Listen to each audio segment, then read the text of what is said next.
আমি কিন্তু মাটি নিয়ে বসে পড়েছি। আজ অনেক দিন পর মাটি রেডি করার একটা ভিডিও শেয়ার করব। মাটিটা প্রথমে একদম ঝুরঝুরে করে নিতে হবে, তার সাথে কোনো রকম জৈব সার মেশাতে হবে। আমি ভার্মি কম্পোস্ট মেশাচ্ছি, তারপর তোমরা খোল পচার জল বা সবজি পচানো সেই সমস্ত জৈব সারও দিতে পারো। এরপর মাটিটা ভালো মতো জৈব সারের সাথে মেশানো হয়ে যাওয়ার পর প্লাস্টিক টবগুলোকে ড্রেনিং সিস্টেমের জন্য ফুটো করে নিতে হবে। আমি গ্যাসের সাহায্যে একটা চাকুর সাহায্যে কিন্তু ভালোভাবে এই টবগুলোকে ফুটো ফুটো করে হোল করে নিচ্ছি, যাতে ড্রেনিং সিস্টেমটা ভালো হয়, নাহলে কিন্তু গাছে জল পাস হবে না এবং গাছও গ্রোথ করবে না। মাটি রেডি করা একটা গাছ লাগানোর সবচেয়ে গুরুত্বপূর্ণ কাজ।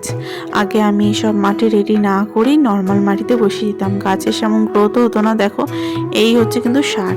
তো সারটা আমার রেডি করা হয়ে গেছে। এবার টবে সবকটা, যেগুলো টবগুলো কিনেছি ছোট ছোট, সেগুলো সবকটাই ভরে রাখবো, যাতে আমি সময় বিশেষে গাছ কটা ঝটপট করে লাগিয়ে ফেলতে পারি।